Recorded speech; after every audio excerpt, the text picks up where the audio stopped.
Hi, this is Eric from longboxreview.com. I recently went to the Rose City Comicon in Portland, Oregon, and I got a bunch of things that I wanted to show you and talk about. Mostly comics. And so we'll start off with my prize. Well, I shouldn't say that. I was going to say prized possession. It really isn't, but I'm so glad that I got my final two issues of Hellblazer, the run of Hellblazer. This is number 40, I believe. Yes, 40 for this. And I also got number 43. These two issues have been eluding me. And when I went to the Emerald City Comicon earlier this year, I found one of these, but it was horribly overpriced at the vendor that I found it at. And but I was able to find these for, I think, $1, maybe $2. Yeah, $2 a piece, and they're in pretty good condition for a series that is. Let's see, this came out in '91. It looks like. Yeah, I'm just pleased as punch that I was able to finally get all of the issues of that run of Hellblazer, John Constantine, and because that's a series that I got the first issue of, and then did not continue with it for some reason, although I did with Sandman. And I say that because I think of those comics as somewhat as contemporaries of each other. And anyway, but I jumped on about issue 55, I think it was, and got a run up through issue 100 and something. I don't remember exactly. And then I dropped it. And then, of course, it went on until it hit issue 300, which is not too long ago, and they canceled it and they relaunched it under the New 52 banner at DC, much to many people's chagrins, including my good friend Travis. Anyway, before all that started, or before we found that out that they were going to cancel it, I had decided that I would jump on the series at issue 300 and continue on with it because, again, Travis was, because he'd continually gotten that series when he got back into comics, buying comics, but then shortly thereafter, it was announced that they would be canceling it and relaunching it. So I decided between that time period, I had decided that I want to fill that gap. From issue 1 through whatever 100 and something, and then everything after 100 and something to 300. And so I started my quest for doing that. It took a little while, but here I am today with a full run of Hellblazer, and I'm very and immensely pleased about that.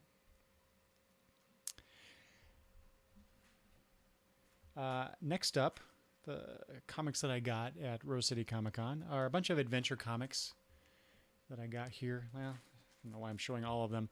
For some reason, Adventure Comics is just a title that I remember reading a few issues of. I remember distinctly Starman, the Prince Gavin Starman. I read a couple of those and really enjoyed them. And I know I've read some other issues of Adventure Comics. And so I decided I'd go ahead and fill up some of the gaps in my collection. I didn't have too many adventure comics, but I'm trying to get some of the I don't remember. It doesn't say this. So this would be like late 70s, early 80s adventure comics, and so one of them is Adventure Comics 461. You see the JSA there on the cover, which does not hurt because I love the JSA, and then of course having Wonder Girls there does not hurt at all. And then you got, this is the back cover, which I think is really cool. 461. There's the Earth 2 Robin. Love that costume. More adventure comics. Again, so this is 464. And so it features Flash, Wonder Woman, Deadman, Aquaman, the Justice Society. So 5 all new superstar features. This is for $1. Oh, here we go. Here's a date. August 1979 for this one. But you got Dead Men on the cover there. What I like about these, especially these dollar versions of Adventure Comics, you get the back cover illustrations as well. promoting the stories within the book. So I think that's pretty cool. Here we go. Jump ahead. This is 468. Here's where you get Starman, and now you get Starman and Plastic Man starring in Adventure Comics. There we go. Another one. This is 477, so I got a big gap there. This is going to be like Hellblazer for me, where I have to find a bunch of these Adventure Comics. I got a few here, a few there, and I got to fill in the gaps. It's going to be kind of hard though. Here's that cover. Aquaman's in this one as well. It's going to be hard to find some of these issues for the right price, because I found a bunch of them at the con, but they were just expensive. And I looked at the Overstreet price guide, and they should not be charging that amount of money for some of these Adventure Comics issues. So it's going to be a while. So while I was there at the con to find issues that I've been looking for, or to complete runs, or to just fill in gaps in my collection, I ran across a couple Green Lantern issues that were $1, and decided to get them. Not because I want to read the Green Lantern Green Arrow story. So this is issues 108 and 109 of Green Lantern guest starring Green Arrow, but it's because of the backup story featuring Alan Scott, the original Green Lantern. And here's 109. So there you go. We got kind of like, although I have to admit, you get this amalgamation character here that looks like Batman. He's got the top of Batman. It looks like he has like a, just from this image, it looks like he's got Wonder Woman's W around his chest, which is weird. Is that supposed to be like some sort of bra thing? I don't know. Flash's legs. It's weird. Anyway, the character is called Replicon. Anyway, I didn't get these for that story. I got them for the Golden Age Green Lantern backup here, and then I find out that issue 110 is the third part of the story featuring Alan Scott. That issue was there. That issue was not $1. I don't remember how much it was, but when I looked it up, when I looked up the comic, it didn't appear at first. Did not appear to me that it was a related story, so I didn't get it. Like a fool, because I looked it up when I got home, and yeah, it is. It's the third part. I love when that happens. Anyway, so a couple other Green Lantern issues that I got.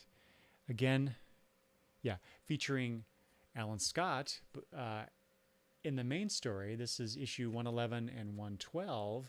So now I obviously have to get 110 to fill in that issue run. Anyway, I actually bought these off the shelf, as it were, back in the old days, whenever these came out. I'm guessing this is 1979 or 1980. Cover price is now 40 cents, which means it was probably 1980. Anyway, that was 111. Here's 112. And I still have those copies, but the condition of them, because I read them so much and so often, they're not the best. So I'm for kind of like my beloved issues of comics that I have, these two being two of them, I decided that I would try to find slightly better versions of them, just to have in my collection. And this is where you learn about the Star Heart that came in to the whole Green Lantern mythos much later, so it was kind of cool. And I love Alan Scott. So a couple issues of Iron Man. I've been looking for the Demon in a Bottle issues, but those you can't find, or man, they are just way too pricey. But what I did used to have in my collection, this is from 1983, I see on the spine here, are a couple issues of Iron Man, 180 and 181, which features a story about the Mandarin. And for some reason, I had them in my collection, and now I don't. I gave them away. I don't know why, but again, for some reason, I kept coming back to, well, I want to read that story. I want those issues again. So I've been looking for them. So I finally got those. I just remember reading this story years ago and enjoying it. I have very few. In fact, these may be the only actual issues of Iron Man that I have in my collection. But I didn't read a lot of Iron Man. Most of my Iron Man reading has been in the Avengers. I did get some, again, I was there to look for specific things, but as I'm flipping through the comics, I come across these issues of things where it's like, well, one, I like the characters involved, and two, they were pretty cheap, so I grabbed them. This one being a Batman Daredevil team up. There you go. You can kind of see it. It says here the King of New York story by Alan Grant. Eduardo Barreto's doing the art with Matt Hollingsworth, I believe. Two of my favorite characters in comics together. I had to get it. I have no idea what the story is about, or if it's any good or what, but I got it. Here's another Batman and team up, Batman and Grendel. This is done by Mike Mignola, which that can't be bad. Cannot be bad at all. Team up between DC and Kamiko or Kamiko. I think they pronounce it Kamiko. I don't know. Anyway, come to find out, these were really cheap. It says $8 on here, but I think I got them for $1. But I love Grendel. I love that original Grendel by Matt. I said Mignola earlier. I meant Matt Wagner. That's what you get when you're doing this off the cuff. Anyway, Matt Wagner did these, and looking forward to reading that. I did find out that Wagner brought Batman and Grendel back together later. I think these two issues were from 1993. I think maybe it was 6. I looked it up, and I don't remember. Anyway, they did a later version of this, and then they collected all 4 of these issues in a trade paperback. If I would have known that beforehand, maybe I would have waited or would have tried to find the trade. I don't know. I'm just glad I got these issues so I can read them. Let's see here. Oh, yes. Some more wonderful issues that I got.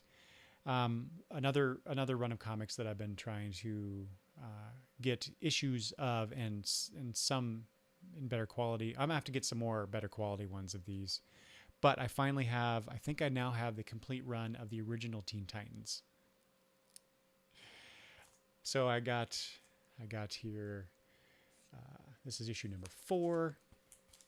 This is issue number 21, and look, it's Hawk and Dove. I love Hawk and Dove. My first exposure to Hawk and Dove was from the Teen Titans Digest, the DC Blue Ribbon Digest, or was the DC Special Digest? I can't remember which run that was. Anyway, I got that digest and read the Jericho story from the original Teen Titans run, and fell in love with Hawk and Dove then.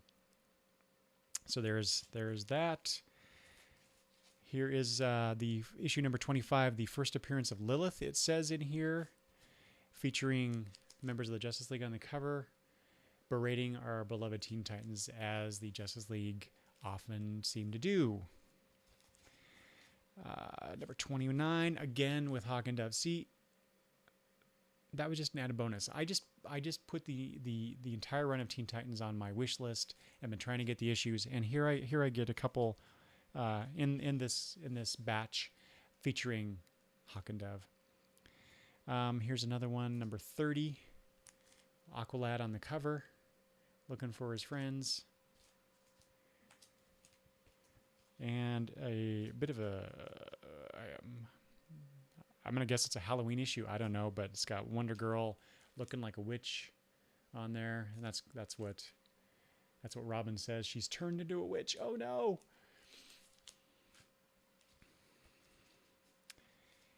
And finally, issue number 37, 48 pages, only 25 cents. Don't you wish comics were still that? Anyway, that's issue 37. I think I said that. Ooh, big bonus. Superboy meets the Young Green Arrow. You know what? I think that's the story. I'm going to have to look at this issue, but I think that's a story that I read in another DC Digest, featuring stories with Superboy. So in that digest, Superboy meets a young Green Arrow. He meets a young Aquaman. It's a great digest. In fact, I'm pretty sure I don't have that digest anymore. I gave it away like a fool. So I'm looking for it again. Okay, a few more things, a few more books, and then some prints I want to show too. For some reason, maybe it's because of my advancing age, I have been more and more interested in some old stuff, some old comics. Not necessarily to get the actual issues, because the Golden Age stuff is just out of my reach. Even if I could find a bunch of them, I'm not going to be able to find them, for a good price. But luckily, we have collected editions, right? And so Robin is one of my favorite characters, and I was able to find this archive edition, volume 1. There's 2 volumes of this, and these feature Robin in Star Spangled Comics.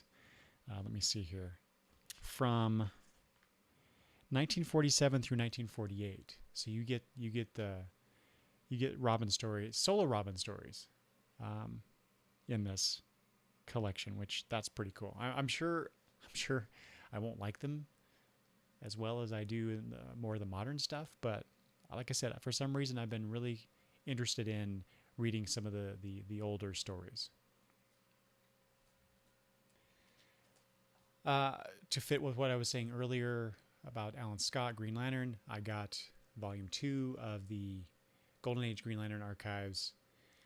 These feature stories from, I want to say 1941 through 42. So yeah, nice Golden Age Green Lantern stuff. Again, I'm sure I won't particularly care for a lot of this stuff, but it's fun though having it. I can't wait to read it. And even better, I got the Robin one for half price. So these archive editions, they're $50, kind of pricey.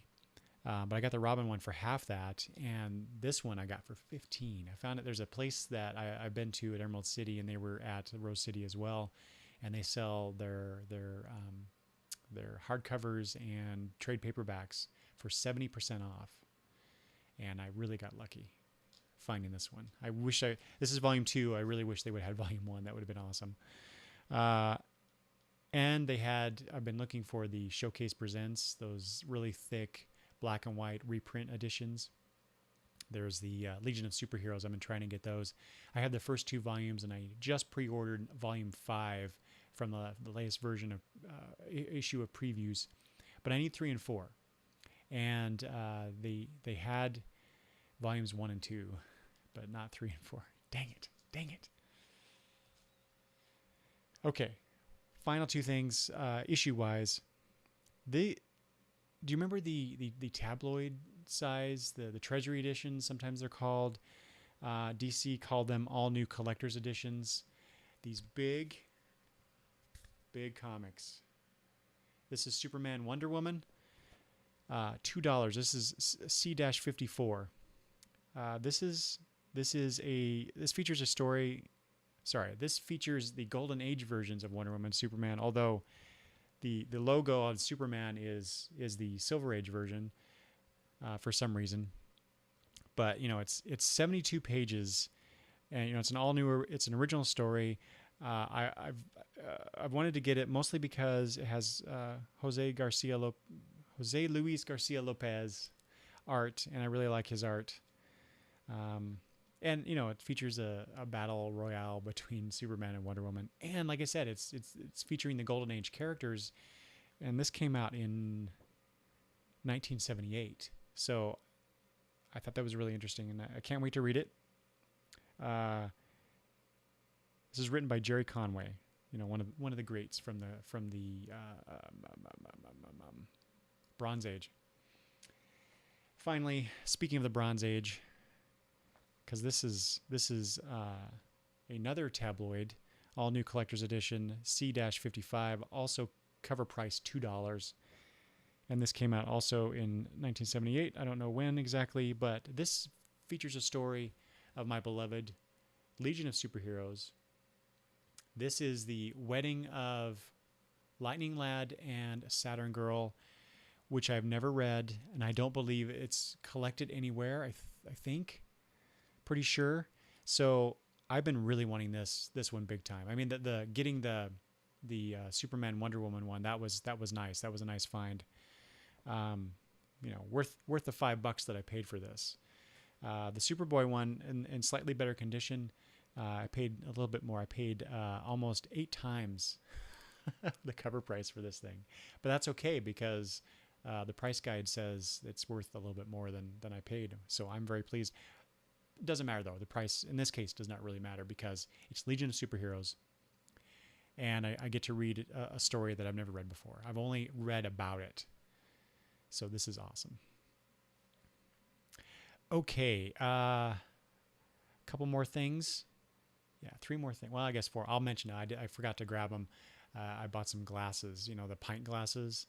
I got a Robin one, the original Robin, and I bought a Batgirl and a Supergirl from their Silver Age or Bronze Age, the versions of those characters for my granddaughter. So Madison got Batgirl because that's who she likes. Gabby got Supergirl because that's who she likes, and I got Robin because that's who I like.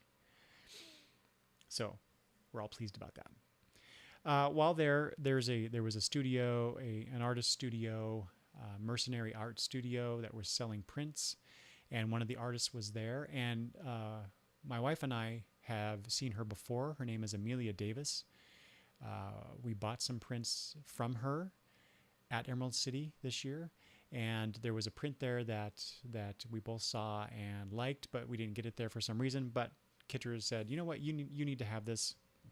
Plus they had a deal. If you bought so many prints, you got a deal. So we decided to get this, and it's just a TARDIS print. It's pretty cool. This video will not do it justice. It looks pretty cool. And then Amelia, where is her signature? She signed it for us. There you go. And she was really nice. She was really cool.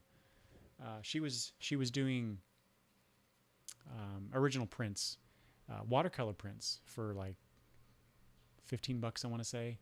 And I should have asked her to do like Robin or something. But anyway, the other print, and I'm kind of hesitant to show it to you because I don't know who the artist is.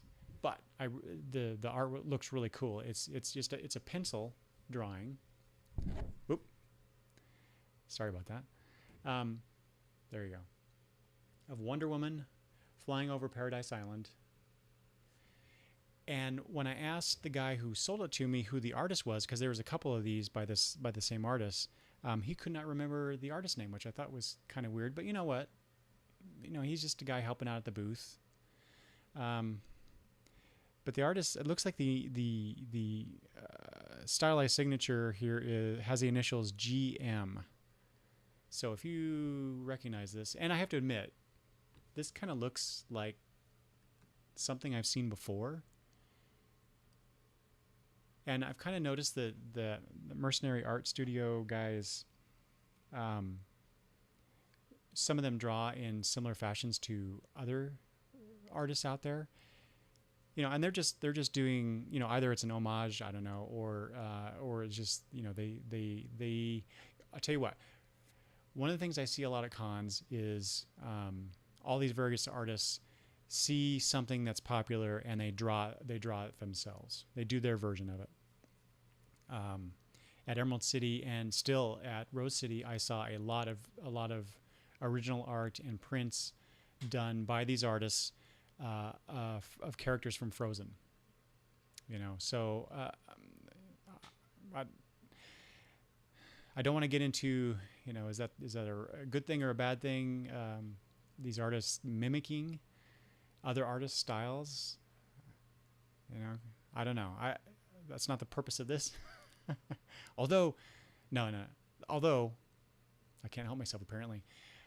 Just before I went to press the record button on this, I did see a post on Facebook at the Mercenary Art Studio Facebook, talking about how the My Little Pony artist, whose name I have forgotten, yep, forgot it, should have wrote it down, was accusing them of ripping off various artists, including her. And I have to admit, the My Little Pony stuff that was at their booth, at the Mercenary Art Studio booth, looks like the stuff from the comic, you know. So I don't know, the tweet that artist put out there is now gone. I don't know what resolution there was of this, but it makes me wonder. Anyway, so that's some neat things I got at Rose City. Final thing I got, which is just pure fun, and I may start tweeting these kinds of things out just because I think it's pretty cool. But I got this trivia book. This is the comic book trivia quiz book. Test your comic book IQ, it says. This is by Michael Uslan and Bruce Solomon. It says 1001 questions and answers, illustrated with nearly 100 comic book covers. And yes, there's a bunch of trivia, or well, it's all trivia, but then there's a middle section where they're showing all these comic covers from, looks like the Silver and Bronze Age. You can kind of see there's a few. Anyway, but it's got all this great trivia in here, some of which of course has been invalidated over the years, you know, relaunches and retcons and all that stuff. But so this was put out in 1977. And let's see here. Let me give you one or two just for fun. See if you can answer these trivia questions. So this one is, there are 4 choices, and you're supposed to try and guess who this character is based on these clues. And so if you can do it in the first one, let's see, it says, give yourself 5 points for a correct answer after clue A, 3 points after clue B, or 1 point after clue C. Got it? So, clue A for this question. I co-starred with Captain Marvel in Whiz Comics. Do you know the answer?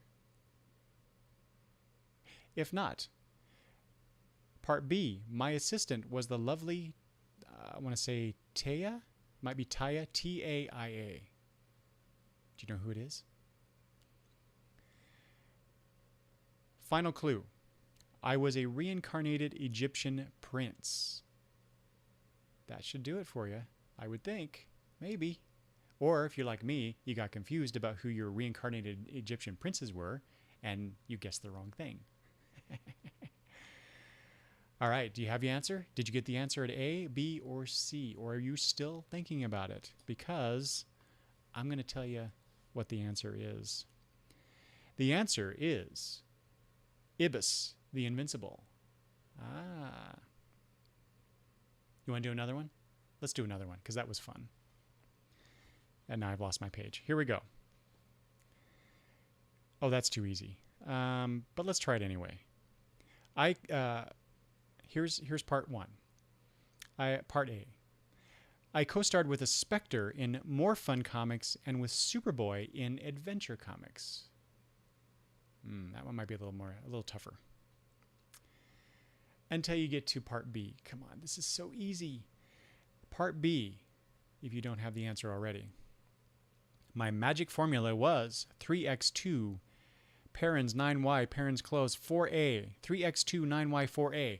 What character uses that formula? Come on, that is so easy. But just in case, perhaps you're a youngster and you don't know who this character is. You haven't encountered this character. See, this one, I don't know. This should have been part B instead of part C, because the magic formula thing just gives it away. But anyway, Tubby Watts assisted me in my super speed deeds. Oh, come on, super speed. You should know who this is. Do you know who this is? Johnny Quick. Easy stuff, right? Okay, I'll stop there. This is going to be a lot of fun, though. A lot of fun. There's so many different categories. Why a Duck, Tiny Titans and Mighty Mites. She's Just a Lumpy Superman. Oh, that's not good. That's not cool. Why they? That's in quotes, so I'm sure somebody must have said that. Anyway, it's about Wonder Woman. So I can't wait to go through this. I love trivia stuff. Okay, that's the cool stuff I got at Rose City Comicon. What do you do at cons? Do you do this too? Do you go and buy stuff? Because that is what going to cons has turned into for me more recently. It's all about finding these great comics and discovering these things that I wasn't even looking for. I mean, that is just so cool. I really enjoy that. Anyway, what do you get at cons? What do you like to do at cons? I'd like to know. Let me know. You can always email me at longboxreview@gmail.com, or you can leave comments wherever this is posted, either YouTube or on the site longboxreview.com. Thanks for watching, everybody. Bye-bye.